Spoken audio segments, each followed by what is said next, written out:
사랑을 믿다. 권여선.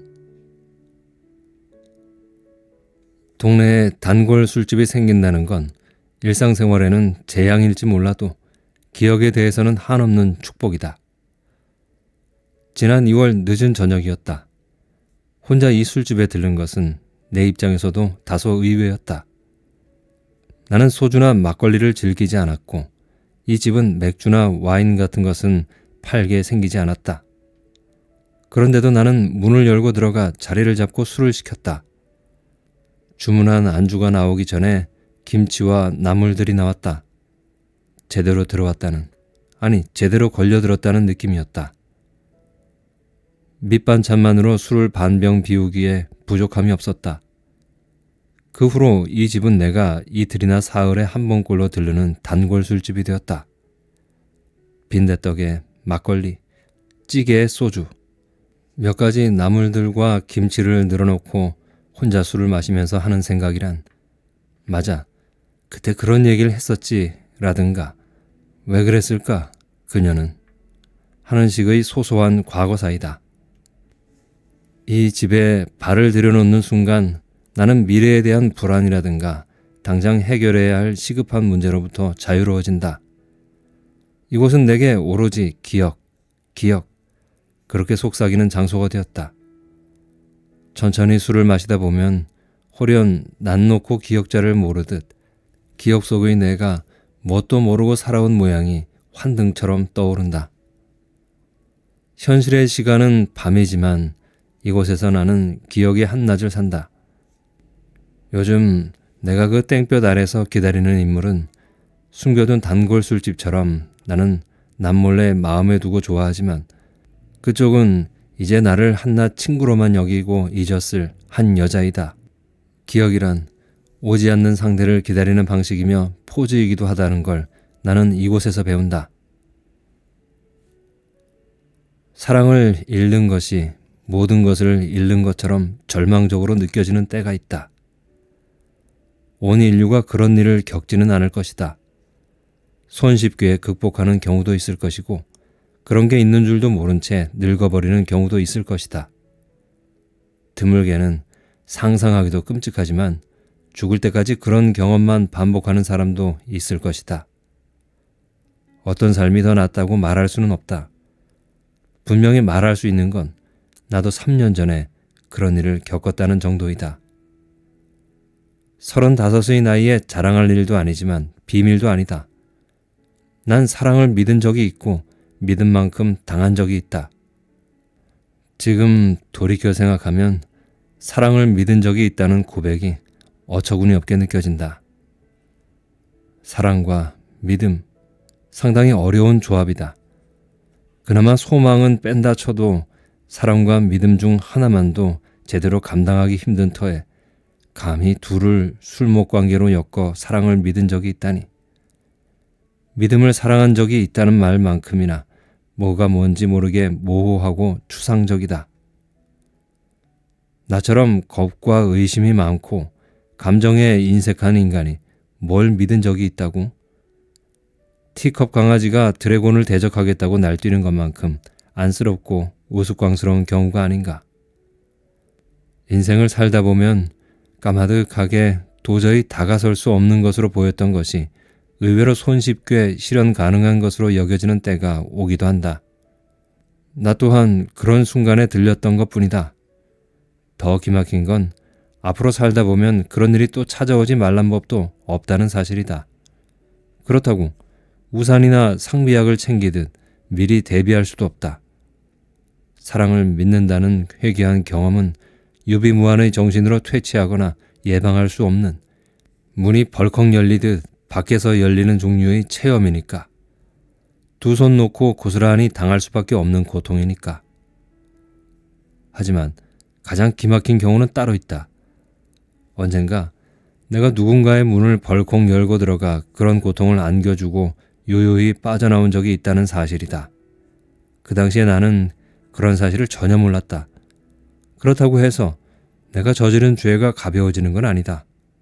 몰랐기 때문에 몰랐다는 사실까지 나의 죄에 곱절 가중된다. 다른 사람도 아니고 그녀의 사랑을 몰랐다는 발등을 짓지을 죄까지 말이다. 내가 기억하는 한에서 그녀는 못생긴 편도 매력이 없는 편도 아니었다. 내 어법이 이렇게 졸렬하고 인색하다. 누군가가 아름답다든가 매력적이라고 말하는 일이 나로서는 쉽지가 않다. 대상이 아름답다거나 매력적이라고 긍정하는 순간 불현듯 그 규정의 한 모서리가 대상과 어긋나는 듯한 불편함이 나를 사로잡는다. 그리하여 대상이 아름답다고 매력적이라고 말하는 대신 아름답지 않은 건 아니라든지 매력적이지 않은 건 아니라든지 하는 조잡한 이중부정을 각주처럼 달아놓고서야 마음이 편안해지는 시기다. 하지만 그녀에 대해서 이것만은 확실히 말할 수 있다. 첫인상은 평범했지만 콧날 끝에서 윗입술에 이르는 인중선이 깎은 듯 단정해 관역처럼 시선의 포인트가 잡혔다는 것. 그래서 사람들이 그녀의 윗입술의 움직임에, 다시 말해 그녀의 말에 집중하게 된다는 점에서 어쩌면 막연히 예쁜 얼굴보다 여러모로 유리한 얼굴이라 할 수도 있었다. 키는 중간 정도의 날씬한 편이었다. 몸매처럼 성격도 기름기가 없이 박하처럼 싸한 기운을 내뿜었다. 그녀는 머리가 나쁘지도 않았고 몸이 게으르지도 않았다. 그렇다고 재빠르다는 느낌을 줄 만큼은 아니었는데 마치 암컷 영양처럼 우아하고 민첩하고 영리할 따름이었다. 그녀에 대해 여기까지 생각한 후 나는 잠시 어리둥절해졌다. 취기 때문에 내가 그녀에 대해 너무 너그러워진 건 아닌가 하는 생각이 들었다. 그럴 수도 있다. 그녀도 나만큼 서툴고 겁이 많은 인간이었다는 걸 나는 안다. 넘쳐 흐르는 감정의 절실함보다 한오라기의 자존심을 선택하는 인색한 성격이었다는 것도 안다. 하지만 내가 무슨 말을 하겠는가. 마지막으로 그녀를 만난 이래로 내 머릿속에 그녀는 어디에 놓든 무엇을 담든 항상 아담하면서도 고독해 보이는 도자기의 윤곽선을 떠올리게 한다. 어쩌면 그때 그녀에게서 들은 묘한 얘기 때문인지도 모르겠다. 3년 전 내가 한 여자로부터 실연을 당했을 즈음의 얘기이며 그녀를 한동안 못 보고 지내다 3년 만에 만났을 때의 얘기이다. 3층짜리 건물에 얽힌 얘기이기도 하니 3박자가 딱 들어맞는 얘기다. 그녀는 나를 만나자마자 예약해둔 술집까지 15분가량 걸어야 한다고 말했다. 괜찮지? 나는 물론 괜찮다고 했다. 화장을 하지 않은 그녀는 얼굴빛이 어두웠고 볼이 약간 부어 동남아 여자 같은 분위기를 풍겼다. 그녀는 모자 달린 점퍼에 운동화 차림이었는데 그 차림에 맞게 걸음도 빨랐다. 횡단보도 앞에 잠시 멈춰섰을 때 그녀가 나를 돌아보았다. 지난주에 큰고모님께서 돌아가셨어. 내가 오 그래? 하는데 그녀가 피식 웃었다. 나는 친척 어른이 돌아가셨다고 말하면서 그녀가 왜 피식 웃는지 의아했다. 신호가 바뀌자 그녀는 횡단보도 쪽으로 발을 내디디면서 혼잣말을 하듯 중얼거렸다. 정확하진 않지만 희한하다든가 뭐라고 한 것 같았다. 주위를 둘러보았지만 희한한 것은 없었다. 굳이 희한하다면 그녀 쪽이 약간 그랬다. 큰 고모님께서 돌아가셨는데 왜 피식 웃느냐 말이다. 예전부터 그녀는 내게 가끔 이런 의아함을 불러일으키는 행동을 하는 편이긴 했다. 그녀가 안내한 술집은 몹시 좁고 기차처럼 길었다. 그런 후미지고 허름한 술집을 예약까지 해야 한다는 사실이 놀라웠다. 단지 4개의 테이블이 일렬 종대로 놓여있을 뿐이었고 오른쪽 벽을 따라 겨우 사람이 지나다닐 만한 통로가 있었다. 입구 맞은편 기차 머리 쪽이 주방이었다. 우리가 앉은 3번째 자리의 왼쪽 벽에는 작은 유리창이 뚫려 있었는데 말이 유리창이지 미닫이도 여닫이도 아닌 벽에 박힌 직사각형의 유리에 불과했다. 바깥은 조그만 주차장이었다. 유리 너머로 캄캄한 주차장에 웅크린 몇 대의 차들과 희미한 주차관리소 불빛이 보였다. 제육과 해물을 반반 주세요. 그녀의 말에 어려 보이는 여종업원이 눈을 빠르게 깜빡였다. 반반? 무엇이 반반을요? 여종업원은 한국어가 서툰 것 같았다. 이것과 이것을 반반씩 달라고요. 그녀가 벽에 붙은 메뉴판의 항목을 하나씩 가리켰다. 여종업원은 메뉴판 위쪽 얼룩진 천장 모서리를 골똘히 쳐다보았다. 무슨 거창한 암산이라도 하는 듯 머릿속이 복잡한 표정이었다. 마침내 주방에서 주인으로 보이는 여자가 뛰어나왔다. 그녀는 제육볶음과 해물볶음을 반반씩 가격은 25,000원에 하기로 주인 여자와 3초 만에 결정을 보았다. 내 맘대로 시켰는데 괜찮지? 나는 괜찮다고 대답했다. 솔직히 말하면 냉동 재료를 벌건 양념에 대충 볶아내는 요리를 좋아하지 않았지만 안주 같은 건 안중에도 없던 터라 달리 반대 의견을 내지 않았다. 그녀가 목소리를 낮추어 투덜거렸다. 여긴 다 좋은데 종업원이 자주 갈려. 올 때마다 늘 반반씩 시키는데도 말이 안 통하는 종업원이 오면 처음부터 다시 시작해야 하니까 축적의 보람이 없어. 그래도 주문하는 내 노하우는 상당히 축적된 것처럼 보이던데? 글쎄, 설왕설래하는 시간이 좀 단축된 듯도 하고. 여기 자주 오나 보지? 비싸니까 자주는 못 와. 가끔 오지. 그녀는 조금 변한 듯했고 나는 그녀가 조금 낯설어졌다. 그 집의 모든 안주는 일괄 2만 원이었다. 술집 외양에 비해서는 비싼 편이라고 할 수 있었지만 어쨌든 2만 원이었다. 그녀는 2만 원짜리 안주 2가지를 반반씩 5천 원만 추가하는 선에서 시켰고 이제껏 그렇게 해왔다는 것이다. 나는 그녀와 20대 후반을 함께 보냈다. 자주 만날 때는 일주일에 2번, 드물어도 한 달에 1~2번은 만나는 사이였다. 딱히 약속을 정해서 만난 기억은 없었다. 같은 일을 하다 보니 오다 가다 부딪히고 얽히게 되었고 취향이나 스타일이 비슷해 각별한 친밀감을 느꼈다. 우리의 만남이 끊어진 건 그녀가 업무를 바꾸면서부터였다. 마침 그때 나도 막 연애에 돌입한 시점이라 그녀에게 따로 연락을 하게 되지 않았다. 그녀에게 경제관념이 생긴 것, 자기 입맛 위주로 음식을 시키는 것, 이런 것이 그녀가 변한 부분이라고 할 수 있을까? 잘 모르겠다. 차림새로 보아 그녀가 예전보다 수수해졌다는 건 분명했다. 예전엔 목걸이나 반지는 몰라도 귀걸이 하나는 독특한 걸로 달고 다니길 즐겼는데 그날은 아무 금붙이도 달거나 걸고 있지 않았다. 나는 경제관념이 가난해서 온다는 편견을 따르고 싶지는 않았다. 하지만 자기 입맛 위주로 음식을 시키는 것, 이 대목은 생각해볼 여지가 있었다.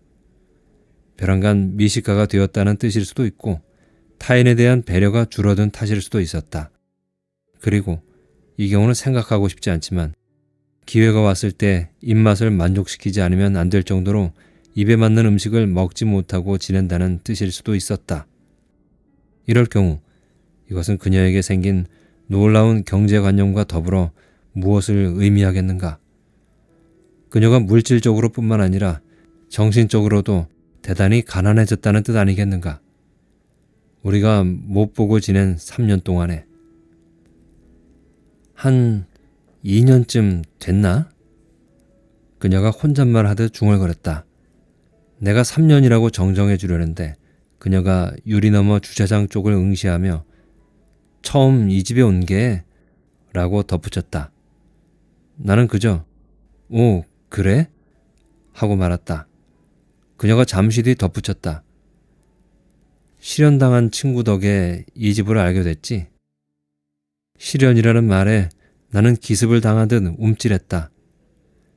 결혼까지 약속했던 여자가 나를 떠났다는 단순한 사실이 새삼스레 상기되면서 가슴 밑바닥에서 독초처럼 쓰디쓴 고통의 싹이 돋아나는 느낌이었다. 실현당한 친구? 응. 그녀의 말에 따르면 그 친구는 남자에게 심한 배신을 당하고 그녀에게서 조언과 위로를 듣고자 했다는 것이다. 그 말에 내가 적잖은 관심을 보이는 순간 그녀는 갑자기 자리에서 일어났다.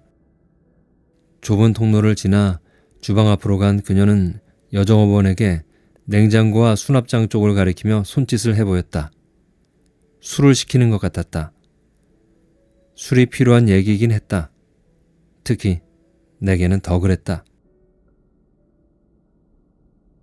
나는 종종 시련의 유대감에 대해 생각한다. 세상에는 내가 떠나든 그들이 떠나든 둘 중 한쪽은 어느 별인가로 떠났으면 좋겠다 싶은 참으로 호감이 가지 않는 인간형들이 있다.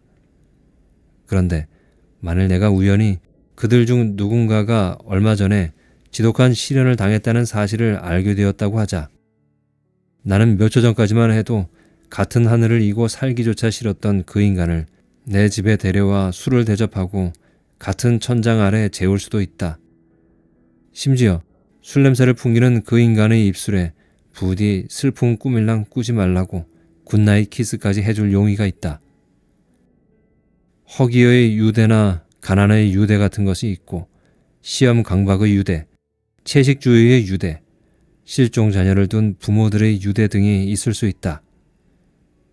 내가 별난 인간이어서 그런지 몰라도 나는 시련의 유대만큼 대책 없이 축축하고 뒤끝 없이 아리따운 유대를 상상할 수 없다. 그래서였을까? 그때 그 기찻간 같은 술집에서 나는 그녀가 술을 시키는 걸 바라보면서 얼굴 한번 본 적 없는 그녀의 친구가 무척 가깝게 느껴졌다. 그녀의 친구와 나 사이에 생겨날 시련의 유대에 대한 예감만으로도 가슴이 설렜다. 물론 그녀의 매개가 절대적으로 필요한 상황이었다. 자리로 돌아온 그녀가 물었다. 차도 안 가지고 왔으니까 조금 마시는 것도 괜찮지? 나는 역시 괜찮다고 대답했다. 맥주하고 소주 시켰는데 어때? 오, 그래? 나는 소주를 좋아하지 않았지만 이의를 제기하지 않았다. 맥주를 마시면 그만이니까. 그리고 이런 기찻간 같은 분위기에서 시련에 대한 얘기를 듣다 보면 소주 몇 잔 정도는 곁들이게도 될 테니까. 맥주에 소주를 섞어 마시자. 괜찮지? 맥주에 소주를 섞는다니. 기겁을 할 일이었지만 나는 이미 엉겹결에 괜찮다고 말해버린 후였다. 그녀는 뭔가를 미리 결정한 후 한 발 늦게 내 의사를 타진해왔다. 이것도 그녀가 변한 부분 중 하나일지 모른다고 나는 생각했다. 나는 그녀를 만난 후 줄곧 오, 그래? 아니면 괜찮아 라는 말만 되풀이하고 있는 듯한 느낌이었다. 그래, 그 친구한테는 뭔가 도움이 되는 얘기를 해줬어? 그 친구? 아, 그녀가 입꼬리를 올리며 웃었다. 내가 도움이 되고 말고 할 것도 없었어. 왜? 그녀의 친구는 절망적인 기분에 휩싸인 와중에서도 하루 전에 미리 이 술집을 예약해 놓았다고 했다. 그건 충분히 희망이 있다는 증거 아니겠어? 희망? 무슨 희망? 사는데 애착이 있는 한 희망은 있는 거잖아. 나는 그 희망을 은근히 회방 놓는 신용만 하면 됐고. 희망을 회방 놓는다는 게 무슨 뜻인지 나는 이해할 수 없었다. 그녀가 간단히 설명했다. 그래야 거기 희망이 있다는 걸 알지. 뭔가 잔뜩 어질러 놓아야 거기 공간이 있다는 걸 알듯이. 설명을 듣고 나면 더 모를 듯한 느낌이 드는 것. 이 또한 그녀의 희한한 면 중 하나였다. 회방을 놓아야 거기 희망이 있다는 걸 안다니. 뭔가를 잔뜩 어질러 놓아야 거기 공간이 있다는 걸 안다니. 무슨 설명이 이런가. 종업원이 쟁반을 날라왔다. 쟁반에 놓인 것들을 훑어보던 내 시선이 술병이 고정되었다. 그제야 나는 비싸서 이 집에 자주 못 온다는 그녀의 말을 이해했다. 그것은 안주에 대한 얘기가 아니라 술에 대한 얘기였다. 국그릇과 반찬 접시들 옆에 맥주 2병과 목이 긴 도자기병에 든 안동소주 1병이 얌전히 놓여 있었다. 그러니까 그녀는 맥주에 안동소주를 섞자는 거였다. 이 또한 희한했다. 이 집 반찬들은 확실히 납품받지 않은 것들이라고, 직접 아주머니가 장을 봐서 매일 만드는 것들이라고. 그녀를 이곳에 처음 데려온 친구는 힘주어 강조했다고 한다. 그러고 나서 묻지도 않고 그녀의 잔에 맥주를 따르고 안동소주를 섞었다. 고통은 무례를 용서하게 만드는 법이다. 친구는 술부터 들이켰고 그녀는 국부터 떠먹었다. 들이닥쳐 냉수 한 잔 먹고 바로 본론에 돌입하는 빚쟁이처럼 친구는 술잔을 내려놓고 다그치듯 물었다. 넌 그때 어땠어? 이럴 땐 어떻게 해야 계속 숨을 쉬고 살 수가 있는 거야? 내 어리둥절한 표정에 그녀가 술을 천천히 한 모금 마시고 말했다. 내가 그 친구보다 1년 먼저 비슷한 일을 당한 적이 있었거든. 처음 듣는 얘기였다. 머릿속이 혼란스러웠다. 누가 보았다면 그때 나의 표정은 안주 반반을 이해하기 위해 여종업원이 지었던 바로 그 복잡다단한 표정과 흡사했을 것이다. 그녀의 친구가 2년 전에 실연을 당했고 그보다 1년 먼저 그녀가 실연을 당했다면 그녀는 3년 전에 실연을 당했다는 계산이 나온다. 3년 전이라면 우리는 29이었고 자주는 아니어도 가끔씩은 만나고 있을 즈음이었다. 그녀의 상대가 내가 아는 녀석일지도 모른다는 생각이 드는 순간 문득 얼토당토하는 의혹이 솟구쳤다. 그러나 이번에도 나는 고작 이렇게 말했을 뿐이다. 오, 그래? 1년 전 그녀는 어떻게 숨을 쉬었던가? 그녀에게도 살고 싶다는 희망이 있었던가? 물론 있었을 것이다. 결코 희망의 모습으로 존재하지 않아 그녀가 그것을 알아보는 데 시간이 걸렸을 뿐. 모든 걸 잃었다고 생각하는 순간 말이야. 그녀의 말에 친구가 처연히 고개를 들었다. 가만히 돌아보면 여전히 뭔가 남아있다는 걸 깨닫게 될 거야. 대관절 뭐가 남아있다는 거야? 글쎄, 그걸 뭐라고 설명해야 할까? 별로 보잘것없는 것들이긴 하지. 그러니 그게 무슨 상관이야? 엄청나게 대단한 것이 남아있다고 해도 난 상관없어. 친구가 한 손으로 과장되게 허공을 그었다. 아니, 보잘것없어. 정말 보잘것없는 것들만 남아있지. 친구는 멍한 눈으로 그녀를 바라보았다. 그 눈빛에는 그녀가 구원의 메시지를 주리라는 기대와 어떤 것도 자신을 구원할 수 없으리라는 체념이 안주 반반처럼 섞여 있었다. 하지만 그 보잘것없는 것들이 상황을 바꿔놓거든. 거의 뒤집어 놓는다고도 할 수 있지. 친구가 갑자기 상체를 앞으로 쑥 내밀었다. 내가 어떻게 해야 상황이 뒤집힐 수 있다는 거야? 친구는 그녀의 말을 오해하고 있었다.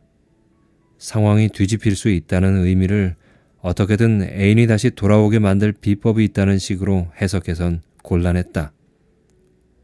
그녀는 냉정하게 말할 필요를 느꼈다. 이를테면 친척집에 심부름을 간다든가 업무 파트너의 경조사를 챙긴다든가 하는 것들, 그런 일들을 받아들여.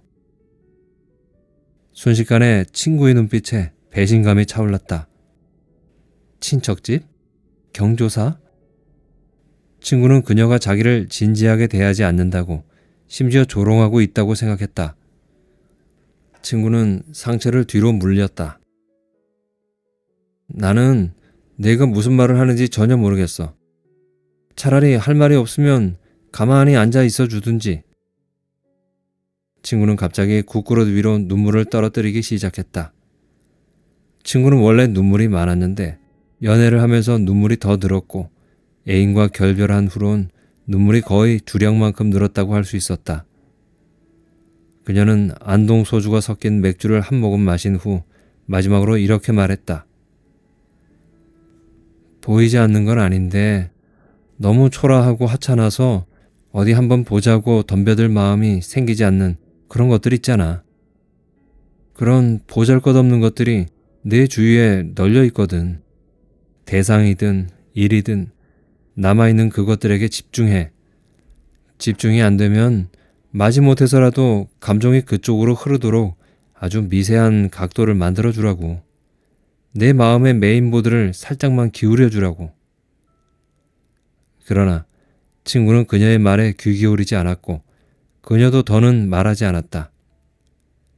생각해보니 그녀도 1년 전 몸이건 마음이건 어느 쪽으로도 기울이려는 노력을 하지 않았던 것 같았다. 겉으로는 살맞은 짐승처럼 꿈틀댔지만 그 안쪽으로는 표면 장력으로 팽팽한 절망의 비커를 붙들고 쓰디쓴 고통의 한 방울도 쏟지 않으려 안간힘을 쓰고 있었다. 그녀의 내면은 어떤 위로나 이해에도 귀 기울이지 않았고 가히 미친 균형이라 부를 만한 부동의 자세로 육체의 성마른 날뛰임을 꼿꼿이 노려보고 있었다. 그런 시절을 견디자면 어쩔 수 없이 표독해지기 마련인데 그 표독함은 이를테면 맥주에 희석된 안동 소주처럼 너무도 특별하고 아름다운 표독함이라 할 수 있었다. 그때 그녀는 자기 앞에서 울고 있는 친구 또한 어렴풋이 느끼고 있으리라 생각했다. 자신이 이 고통을 누구보다 즐기고 있다는 것을, 오래도록 기념하고 싶어 한다는 것을, 고통이 사라진 뒤를 더욱 견딜 수 없어 한다는 것을. 나는 그녀가 따라 놓은 술을 마셨다. 싱거운 맥주 맛 속에 뾰족한 심처럼 독한 안동 소주 향이 박혀 있었다. 그녀의 친구는 이미 원경으로 물러났다. 이제 시련의 유대는 그녀와 나 둘 사이에 맺어졌다. 나는 떫은 혀끝으로 더듬더듬 물었다. 너는 그때 어떻게 수습, 너는 어떻게 했지? 그녀는 국구른 옆에 숟가락을 내려놓으며 말했다. 내 경우는 운이 좋았지. 그녀의 어머니는 탁월한 회방꾼 역할을 했다. 그녀는 결국 큰 고모님 댁을 방문하기로 했다. 어머니가 며칠 동안 계속 조르지 않았다면, 그리고 혹시 그 사람이 금전적인 문제로 자신을 떠났을지 모른다는 망상이 그날 아침 그녀의 머릿속을 가득 채우지 않았다면 그녀가 무거운 선문 보따리를 들고 큰 고모님 댁을 찾아가는 일은 없었을 것이다. 금전적인 문제로 실연을 당했단 말이야? 나는 그녀가 실연을 당했다는 적이 있다는 말을 들었을 때보다 더 놀랐다. 실연의 상대가 혹시 내가 아니었을까 하는 민망하고 얼토당토하는 의혹이 깨끗이 사라졌다. 그 대신 그때 내가 도대체 무엇을 하고 있었기에 그녀가 금전적인 문제 따위로 배신할 놈을 사귀는 것도 모르고 있었던가 하는 오라비 같은 회한이 밀려왔다. 그저 내 생각에 라며 그녀는 빈 국그릇을 한쪽으로 밀어놓았다. 여전히 의심쩍어하는 내 표정을 보고 그녀가 고개를 흔들었다. 지금 시점에서는 확실히 말할 수 있어. 금전적인 문제는 아니었어. 하지만 워낙 몰리면 그런 생각이 들기도 하잖아. 그녀의 말을 듣는 순간 나는 불현듯 내 여자가 나를 떠난 이유가 금전적인 데 있을지도 모른다는 망상에 사로잡혔다. 그럴 수 있었다. 충분히 그럴 수 있었다. 그렇다면 지금 나는 워낙 몰리고 있는 셈인가? 어이없게도 그랬다. 그녀가 내 컵을 잡으며 말했다. 천천히 마셔.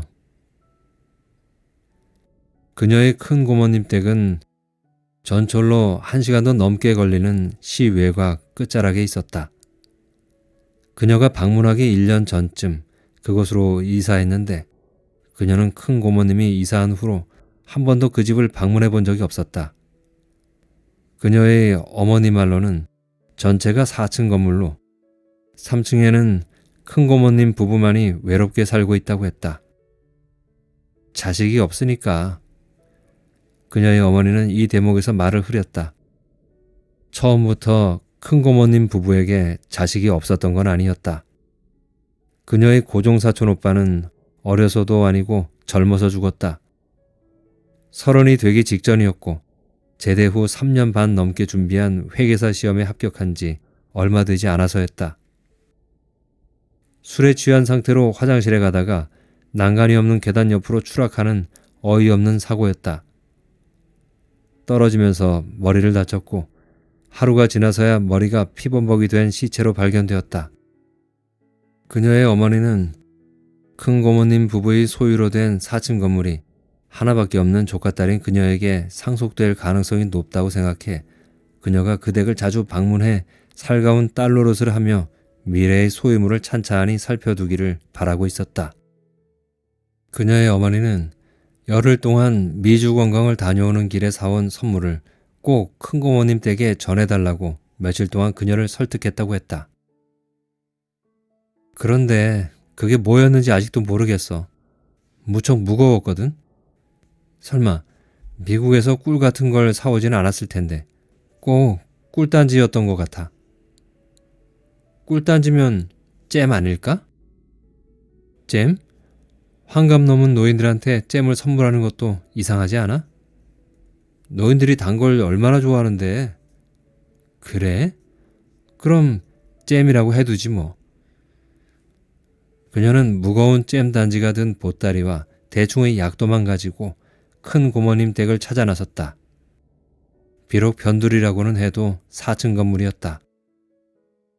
그 사람이 자신을 떠났다는 것이 자명한 상황에서 그녀는 그 사람이 무엇을 놓쳤는지 꼼꼼히 확인해 둘 필요가 있었다.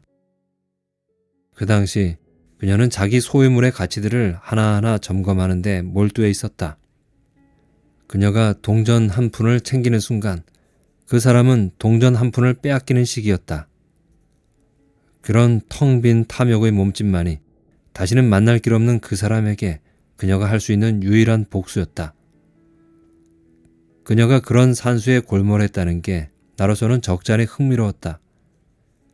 배울 수 있다면 가장 배우고 싶은 산수였다. 그녀가 직접 가보니 안타깝게도 큰 고모님 부부의 상가 건물은 4층이 아니라 3층이었다. 모든 건물이 그렇듯 옥상 위에 평수가 작은 성냥갑 모양의 옥탑방이 얹혀 있었는데 그녀의 어머니는 그것도 엄연히 한 층으로 계산해 넣은 것이었다. 사거리 근처의 상가 밀집 지역에 위치하긴 했지만 큰 고모님 부부의 건물은 주변 건물에 비해 면적도 좁고 초라했다. 1층은 돼지갈비를 파는 식당이었고 2층은 조그만 여행사 사무실이었다. 소위 4층이라는 조그만 옥탑방은 철학관 간판을 달고 있었다. 그녀는 무거운 잼단지가 든 보따리를 질질 끌다시피 하여 계단을 올라갔다. 큰 고모님 부부가 살고 있다는 3층의 현관문은 조금 열려 있었다. 초인종 옆에 옥상 쪽 철업관을 표시하는 작고 빨간 플라스틱 딱지가 붙어 있었다. 그녀는 초인종을 누를까 하다가 열려있는 문을 그대로 당겼다. 현관에 들어서자 주름진 회색 커튼이 앞을 가로막았다.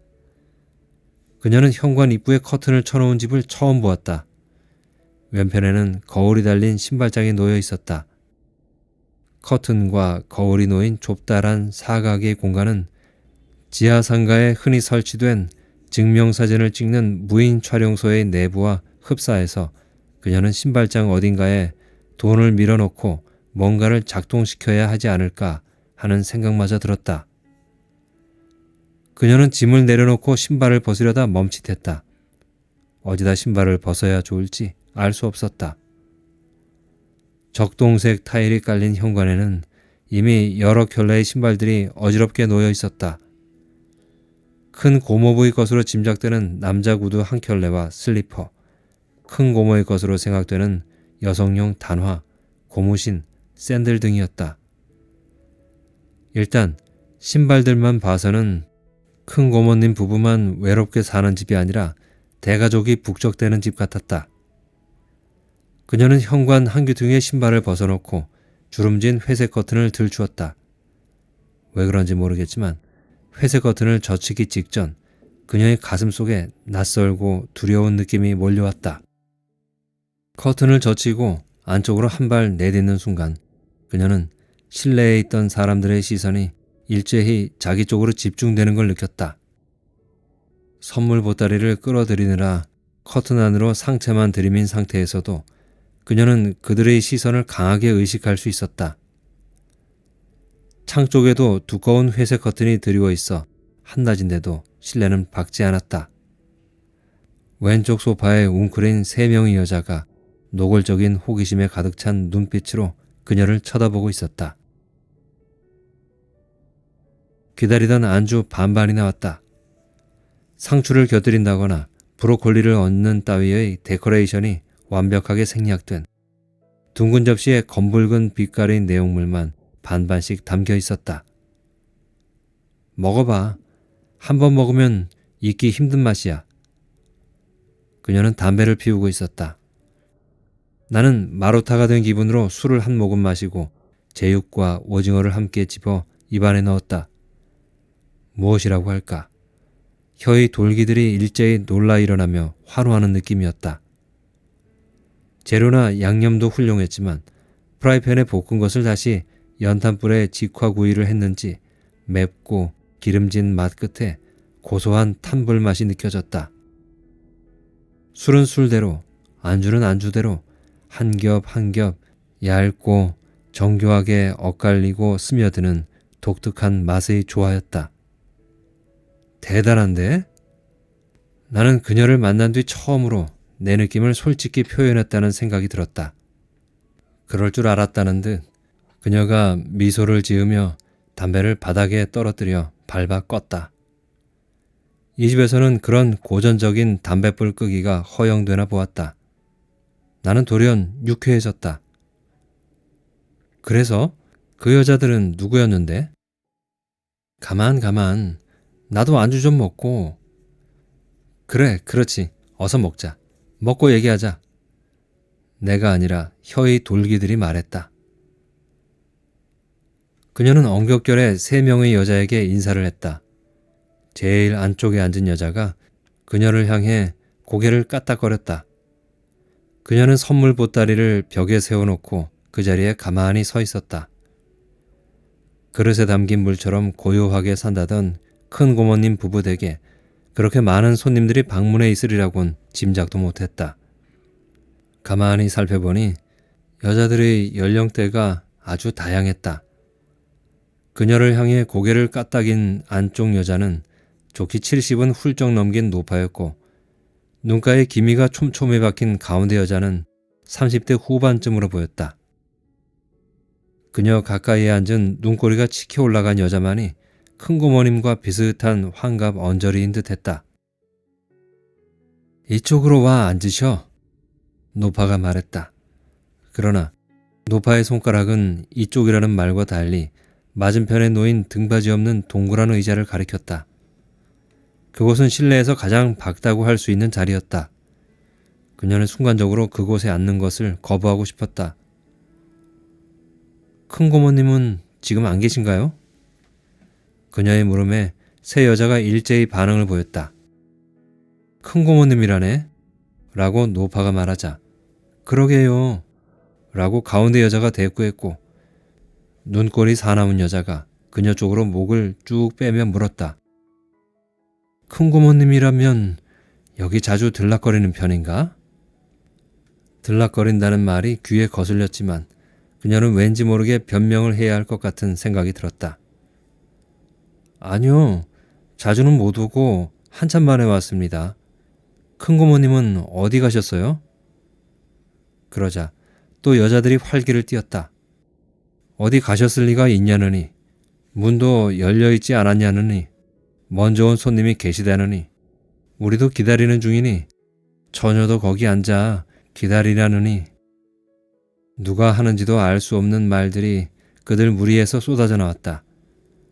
노파가 재차 손가락으로 맞은편 의자를 가리키는 바람에 그녀는 엉겹결에 그 자리에 떼똑 앉았다. 모두들 그녀의 다음 말을 기다리는 기색이어서 그녀는 이렇게 덧붙였다. 큰 고모님이 여기로 옮겨오신 후론 처음 와뵙는 거예요. 그녀의 말에 다시 여자들이 술렁거렸다. 그녀가 무슨 말만 하면 그런 식이었다. 김이 낀 여자가 여기로 옮겨오신 지 얼마 안 되었나 봐요. 하자 노파가 그러게 라고 대꾸했고 눈꼬리 사나운 여자가 다시 목을 쭉 빼며 물었다. 처녀는 고모님이 여기로 언제 오셨는지 아나? 한 1년 정도 된 걸로 알고 있습니다. 그전엔 어디 계셨는데? 서울 화곡동에 사셨습니다. 어머, 화곡동에 우리 큰형님이 사시는데 그때 함께 올걸. 가운데 여자가 안타깝다는 듯 외쳤다. 그래, 화곡동에 계실 적에도 자주 드나들었나? 이번에는 노파가 그녀를 구슬리듯 물었다. 아니요, 자주는 못 뵙고 1년에 한두 번 정도? 그녀는 살짝 횟수를 늘려 말했다. 눈꼬리 사나운 여자가 날카롭게 추궁하듯 물었다. 1년에 한두 번이면 자주 아닌가? 자주라고는 할 수 없지. 노파가 큰 고모님을 자주 방문하지 못한 그녀를 힐책하듯 의미심장하게 고개를 저었다. 그래, 아가씨는 무슨 볼일로 왔어요? 가운데 여자가 조심스럽게 물었다. 그녀는 뭐라고 대답해야 좋을지 몰랐다. 초면에 그런 걸 물으면 실례 아닌가? 노파의 말에 눈꼬리 사나운 환감 여자가 크크 웃었다. 그녀는 좀 성가시게 되었다는 생각이 들었다. 그때 가운데 여자가 고개를 숙이고 어깨를 움찔대기 시작했다. 갑자기 울음을 터뜨리려는 모습처럼 보였는데 자세히 보니 뜨개질감을 손에 들고 뜨개질을 시작한 것이었다. 알록달록한 치마 위에 알록달록한 뜨개실과 바늘을 얹어두었나 본데 그런 사실을 전혀 몰랐던 그녀로서는 그 번개 같은 뜨개질 동작이 격한 감정을 억누르는 마법의 몸짓처럼 느껴졌다. 가운데 여자는 손을 빠르게 놀려 뜨개질을 하면서 말했다. 저는요, 할머니, 이름 보고는 딱 남잔 줄 알았거든요. 노파가 낮게 웅얼거렸다. 여자라니까, 여자. 차라리 여자인 게 낫지요. 눈꼬리 사나운 여자가 말을 받았다. 그들은 그녀가 오기 전에 나누던 얘기라도 있었던지 이런 소리들을 한마디씩 주고받으며 그녀의 눈치를 살폈다. 그녀는 눈을 내리깔고 못 들은 척했다. 지금이라도 큰 고모님이 나오기 전에 선물 보따리만 놓고 가버리는 게 좋지 않을까 하는 생각도 들었다. 그녀가 고개를 들자 세 여자는 기대하는 눈빛으로 그녀를 바라보았다. 마치 무대 한가운데 스포트라이트를 받고 앉아있는 느낌이었다. 저는 이걸 큰 고모님께 전해드리고 가기만 하면 되거든요. 여기 놓고 갈 테니 말씀 좀 전해주시겠어요? 노파가 괘씸한다는 듯 손을 회회 내저었다. 아니, 무슨 소리. 여기까지 왔으면 뵙고 가야지. 손님들도 많이 계시고 해서. 노파는 그녀의 말을 끝까지 들으려고도 하지 않았다.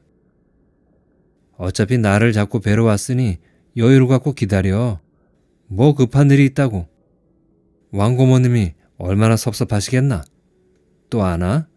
왕고모님이 좋은 선물을 주실지. 노파의 말에 눈꼬리 사나운 여자가 또 크크 웃었다. 환갑 넘은 나이에 어울리지 않는 웃음이었다.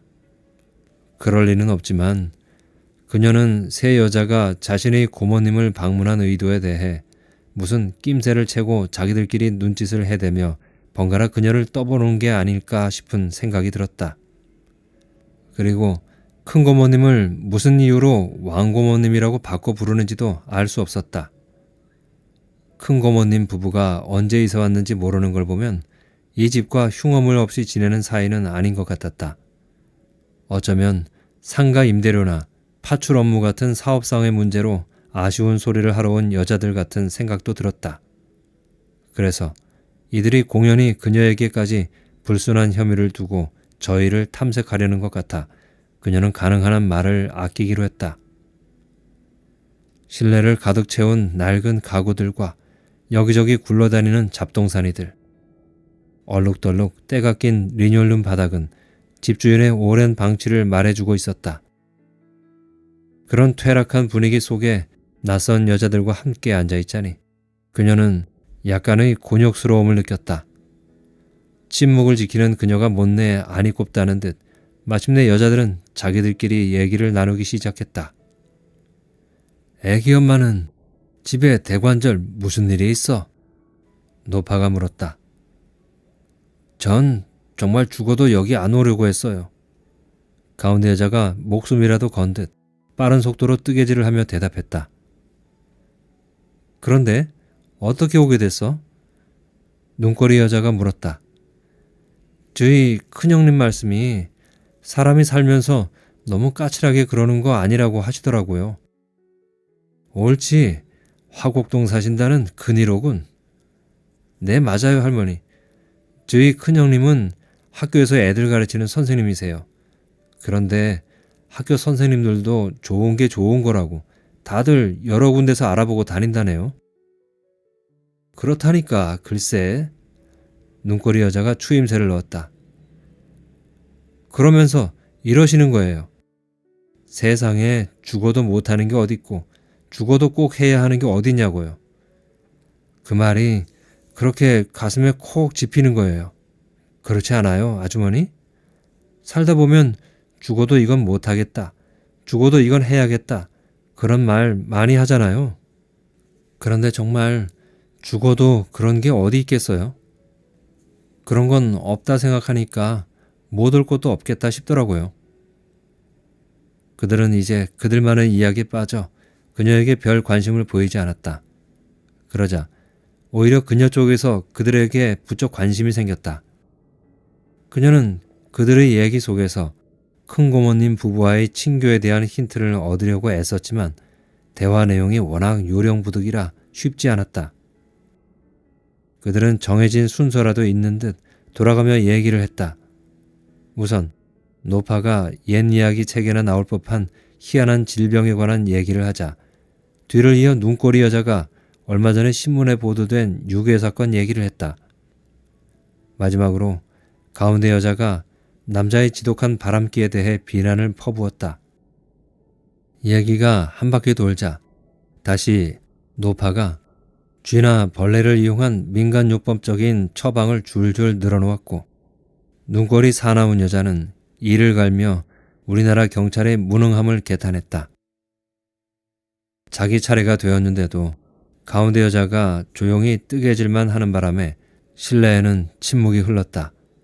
잠시 후 눈꼬리 사나운 여자가 애잔한 목소리로 물었다. 애기가 몇이야? 하나요. 하나? 아들이겠군. 노파가 끼어들었다. 네, 이제 겨우 초등학교 3학년이에요. 우리 막내 손주보다 한 학년 위군. 눈꼬리 사나운 여자가 무슨 선서라도 하듯 엄숙하게 말하더니 살아있다면 이라고 덧붙였다.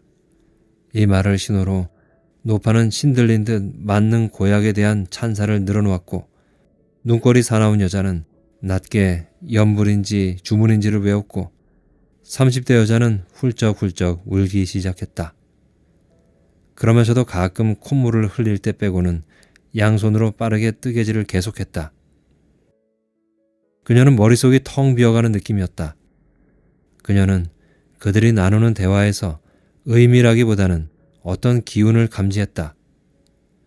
그것은 꿀이나 잼처럼 끈적하게 조이고 당겨오는 불행의 인력 같은 것이었다. 그들의 이야기가 슬픈 리듬을 띤 환상성을 갖고 있어 그녀는 자신이 어디에 있는지조차 잊었다. 갑자기 노파가 쉰 소리로 툴툴거렸을 때에야 그녀는 긴 몽상에서 깨어났다. 되게 더디네, 거참. 눈꼬리 올라간 환감 여자가 대꾸했다. 먼저 온 손님이 오래 걸리는 모양이에요. 누구든 사연이 많겠죠. 어느새 울음을 그친 30대 여자가 받았다. 목이 칼칼하네. 자판기라도 하나 마련해 두지 않고서. 그러게 말이에요. 그녀는 좀 이상하다는 생각이 들었다.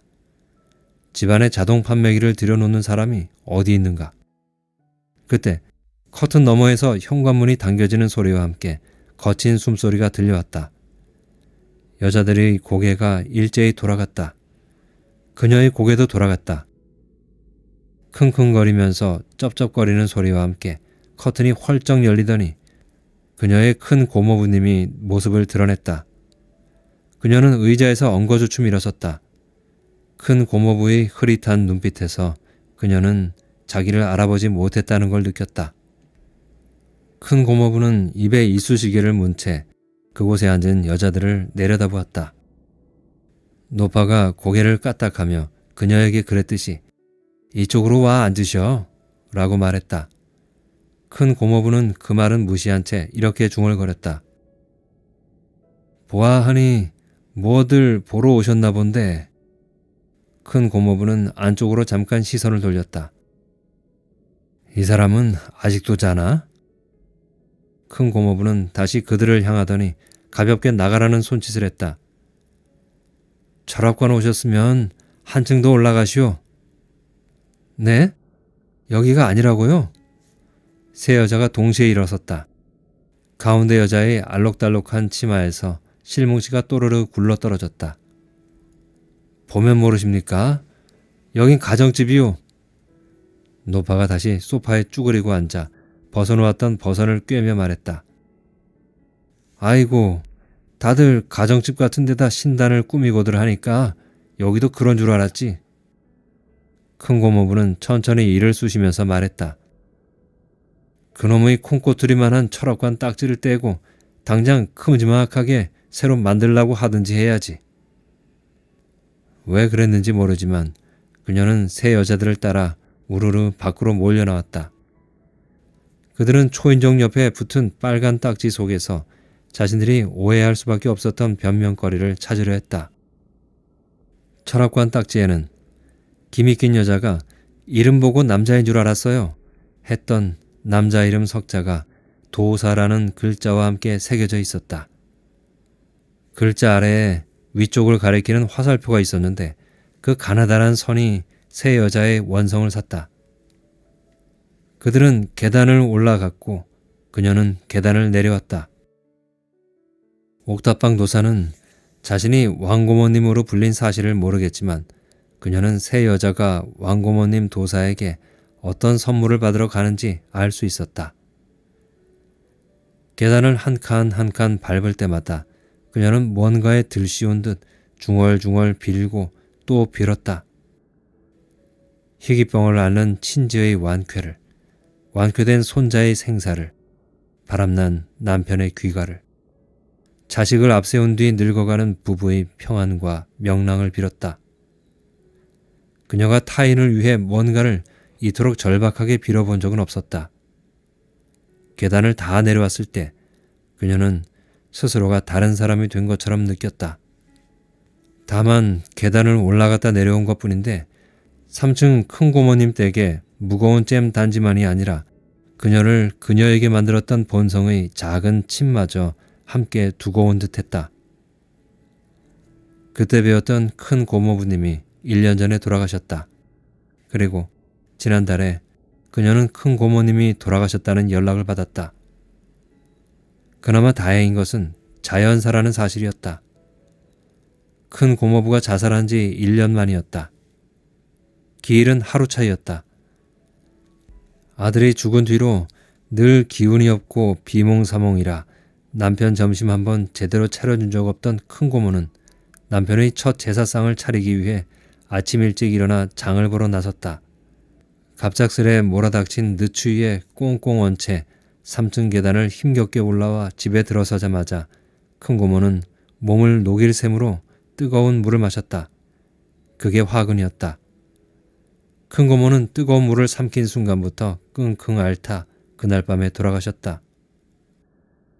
생전의 큰 고모가 점심때마다 내려가 식사를 하곤 했던 1층 돼지갈비집 주인 여자가 임종을 지켰다.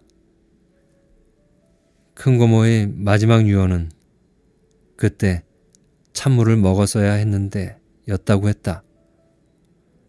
그리고 3층 건물은 그녀에게 상속되었다. 그녀의 얘기는 여기까지였다. 이 얘기를 듣는데 서너 시간이 걸렸다. 우리는 안동소주 한 병과 셀 수 없이 많은 맥주병을 비웠고 20분 간격으로 번갈아 주차장에 있는 화장실에 다녀왔다. 누가 물어온다면 나는 다만 그녀의 얘기의 개요만을 전달할 수 있을 뿐이다. 그러나 이런 식의 이야기에서 개요란 얼마나 허망한가.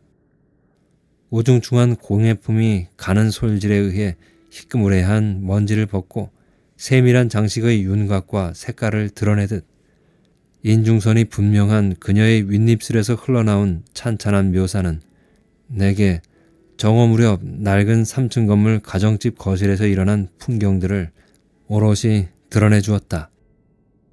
그런데 나는 그것을 이 정도로밖에는 전달할 수가 없다. 나는 그녀가 낯선 여자들과 마주 앉아 있는 동안 그녀 내부에서 무슨 일이 일어났는지 모른다. 그녀 또한 그것을 표현하지 못했다. 그게 무엇이든 어디 보자 하고 덤벼들면 보잘것없는 것이긴 할 것이다. 그러나 그것이 그녀를 바꿔놓았다는 것은 분명했다. 술집을 나올 때 나는 그녀가 이미 계산을 마쳤다는 걸 알았다. 먼저 만나자고 연락한 내가 술값을 내도록 해주는 게 도리였다. 내 표정에서 비난의 기미를 알아챈 그녀가 피식 웃었다. 피식. 그렇다. 순간 나는 모든 걸 깨달았다.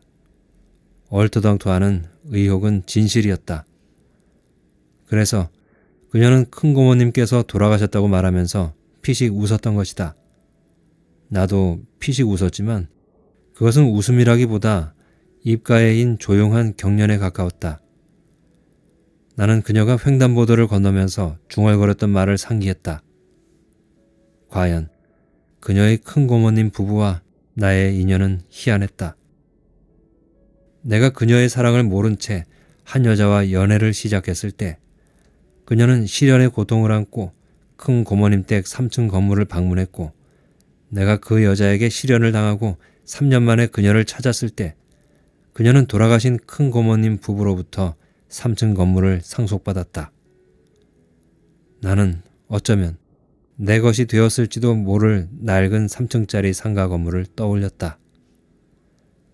회색 커튼을 쳐놓은 괴상한 현관과 어두운 실내, 옥상으로 향하는 계단 벽에 붙어 있었을 빨간 플라스틱 딱지까지 생생했다.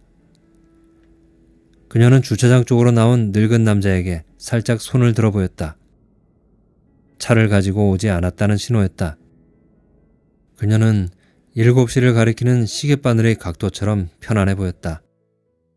그녀가 편안하다면 나로서도 반가운 일이었다. 그러나 이제 그녀는 누구를 만나도 가슴이 설레지 않는 것이다. 그리고 누가 자신에게 가슴이 설레길 원하지도 않는 것이다. 그녀는 사랑의 고통으로부터 너무 먼 어딘가로 초월해 버린 것 같았다. 그녀는 훨씬 더 관대하고 자연스러워졌지만 더 이상 사랑을 믿지 않는 것 같았다. 이런 생각은 나를 슬프게 했다.